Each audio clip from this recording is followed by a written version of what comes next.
Annihilation. Annihilation. Annihilation. Annihilation. Annihilation. Annihilation. Annihilation. 1 minute at a time. You have come here in pursuit of your deepest urge, in pursuit of that wish which till now has been silent. I have brought you that our passions may fuse and merge. In your mind, you've already succumbed to me, dropped all defenses, completely succumbed to me. Now you are here with no second thoughts. You've decided. Past the point of no return, no backward glances, only games of make-believe at an end.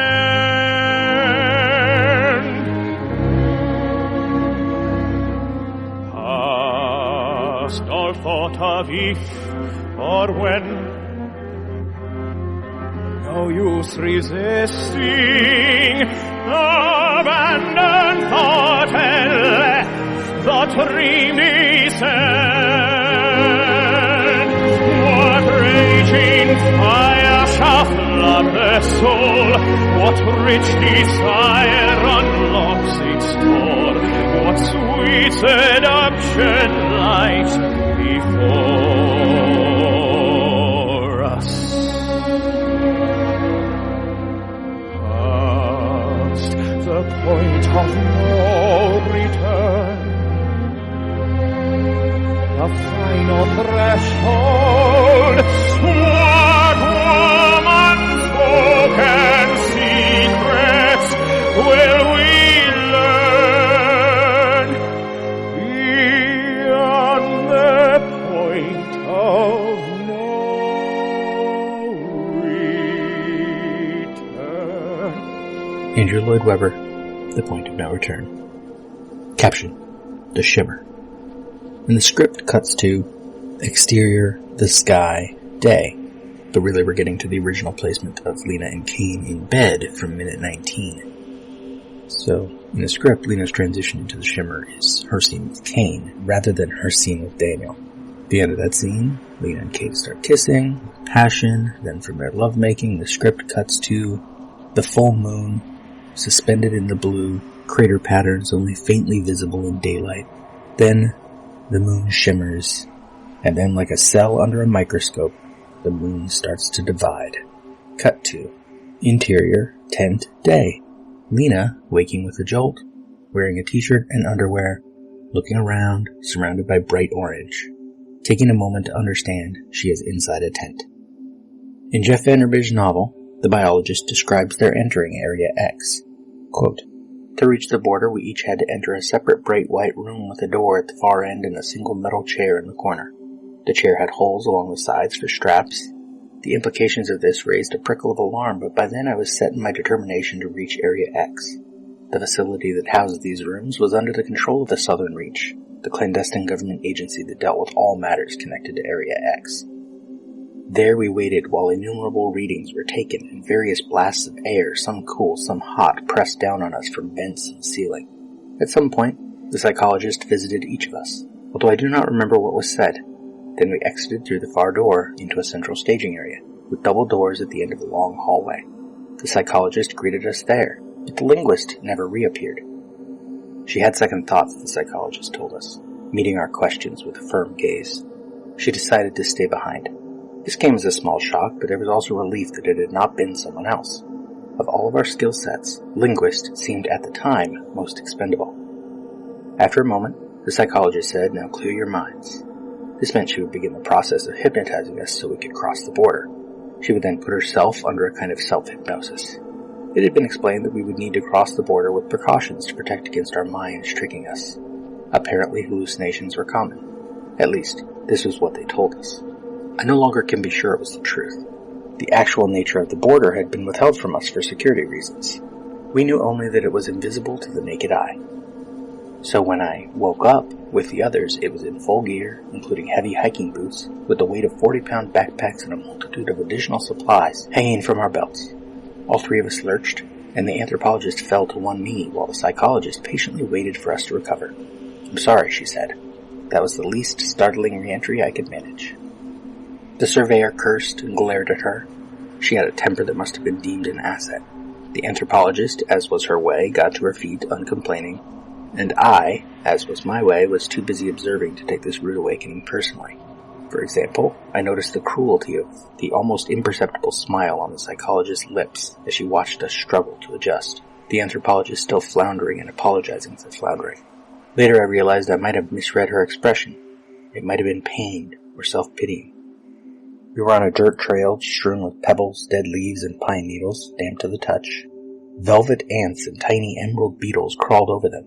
The tall pines with their scaly ridges of bark rose on both sides, and the shadows of flying birds conjured lines between them. The air was so fresh it buffeted the lungs, and we strained to breathe for a few seconds, mostly from surprise. Then, after marking our location with a piece of red cloth tied to a tree, we began to walk forward, into the unknown. If the psychologist somehow became incapacitated and could not lead us across at the end of our mission, we had been told to return to await extraction. No one ever explained what form extraction might take, but the implication was that our superiors could observe the extraction point from afar, even though it was inside the border. We had been told not to look back upon arrival, but I snuck a glance anyway, while the psychologist's attention was elsewhere. I don't know quite what I saw. It was hazy, indistinct, and already far behind us.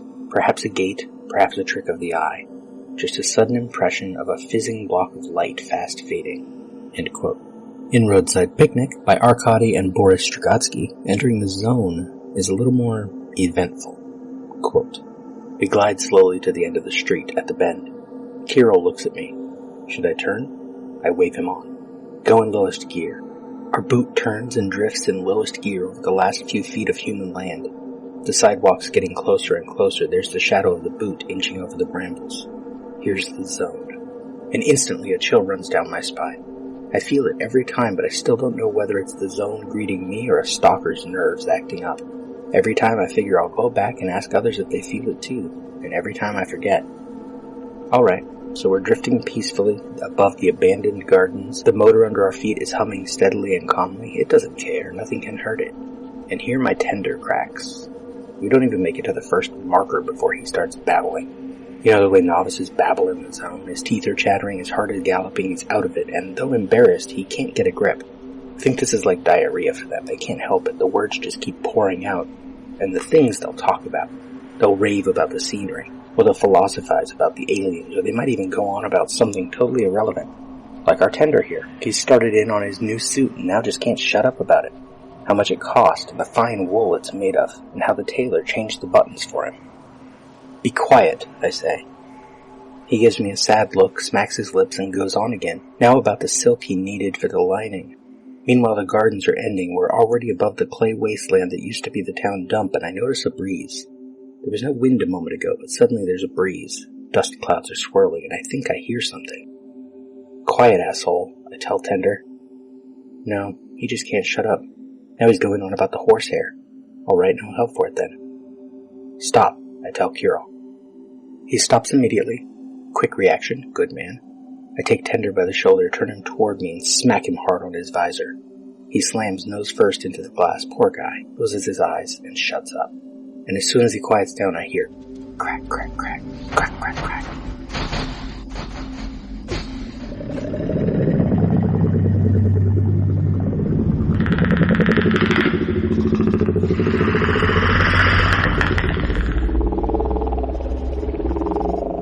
Kirill is looking at me, jaws clenched, teeth bared.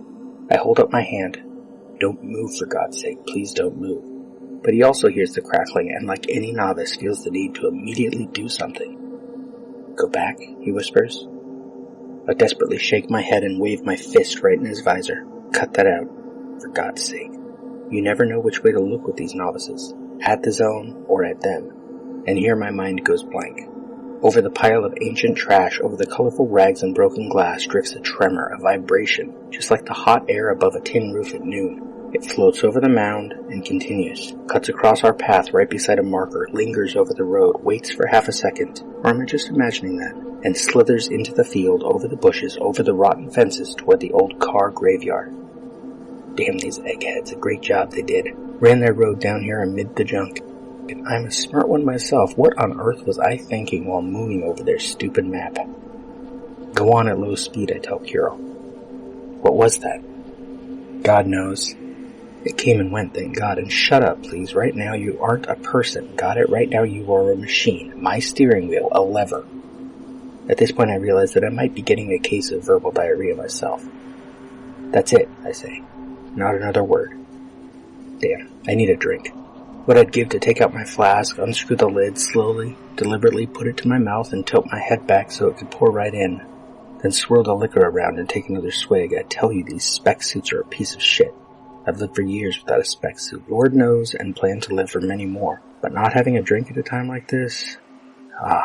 Well, enough of that. The wind seems to have died down, and there are no suspicious noises. All we hear is the engine humming steadily and sleepily. Meanwhile, the sun is shining, the heat is pressing down. There's a haze above the garage. Everything seems fine. The markers are floating by us one by one.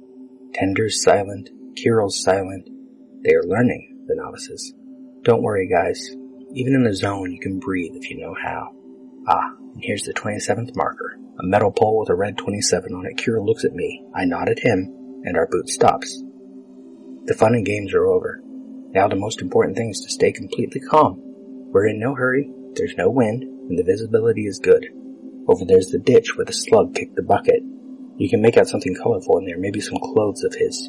He was a lousy guy, rest his soul. Greedy, stupid, and dirty. It's the only kind that get mixed up with the vulture. Those the vulture Burbage spots a mile away and gets his claws into. Although, to be fair, the zone doesn't give a damn who the good guys and the bad guys are. And it turns out we gotta thank you, Slug. You were an idiot, and no one even remembers your real name, but you did show us smarter folks where not to go. Okay. End quote. Let you take me around again.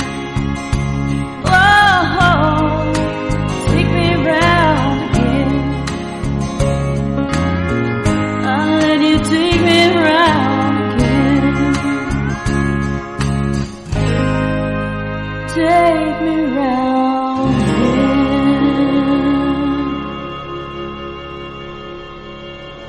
We hear Lena breathing before we cut from the black screen and chapter title.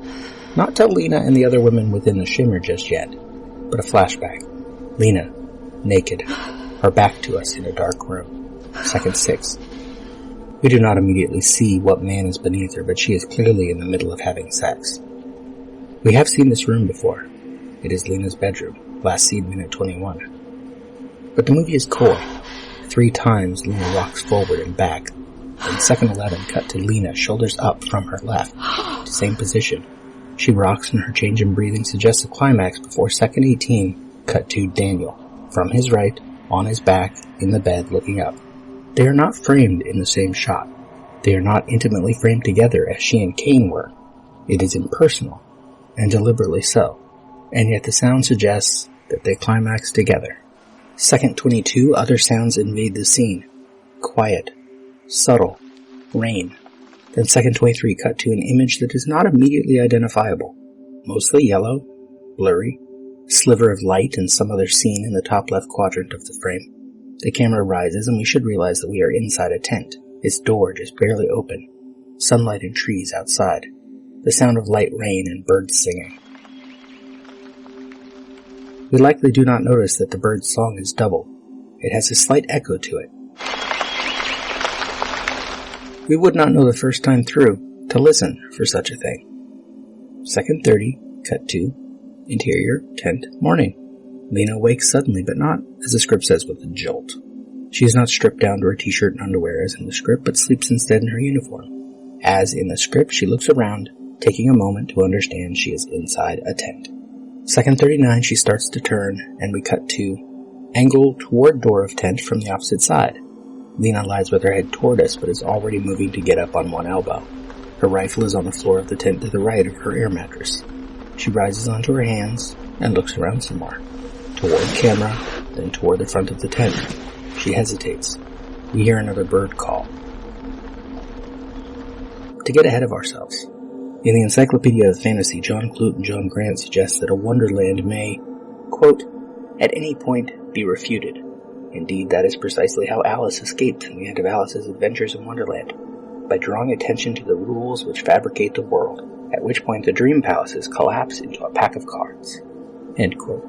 Radek may be the one, minute 65, to draw attention to the rules that fabricate this world, but ultimately, only Lena will defy those rules. By Klutz and Grant's definitions, the Shimmer exists as a crosshatch, a thinning where realities can be intermixed.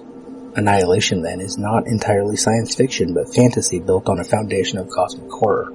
The Shimmer is a polder, what Klutz and Grant define as, quote, enclaves of toughened reality demarcated by boundaries from the surrounding world, end quote. The Southern Reach is its guardian, as well as its regular invader. Their crosshatches have, quote, an inherent and threatening instability, wrongness, and a sense of imminent metamorphosis. Crosshatches invite journeys. Quests lead through them. Edifices found at their hearts, as is often the case, may have portals leading to various realities or worlds. End quote. Or in the case of the film Annihilation, but not the novel, that edifice is a destination that must be reached for this mission, quest, thing to come to its end.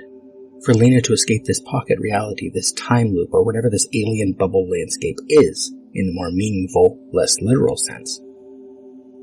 As for Lena's metamorphosis, though this will matter more much later in the film, she certainly does undergo her own metamorphosis, even if she does defeat her duplicate in their combat/dance. Klutz and Grant suggest that, quote, metamorphosis tends not to be arbitrary.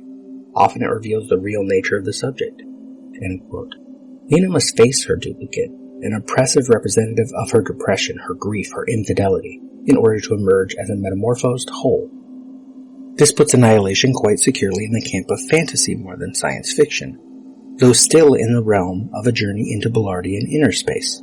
Within the Shimmer, life is divided, mimicked, reproduced. Outside of the Shimmer, Lena, in stepping outside the bounds of her marriage, became a different Lena than the one that married Cain. She heads, perhaps constantly, toward the lighthouse to explicitly find there a different version of herself. One Lena cheated on Cain. One perhaps did not. Or maybe what ultimately matters in Minute 101 is that there was always, and always will be, just one singular Lena. Exterior, forest clearing/campsite, continuous. Second 47, Lena unzips the front flap of her tent. Hesitates again.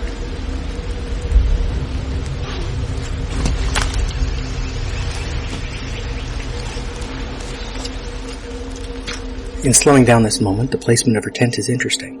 The grass in front of it is trampled from use. The plants to either side crowd the tent like it does not belong there. There is some sort of box on a pole to the left, some kind of perimeter alarm, perhaps. Second 52, she turns and picks up her rifle before climbing out.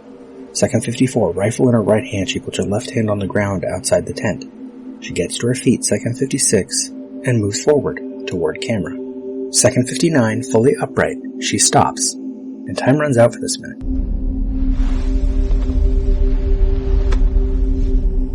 We spoke. What was it we said? Wordlessly watching, he waits by the window and wonders at the empty place inside.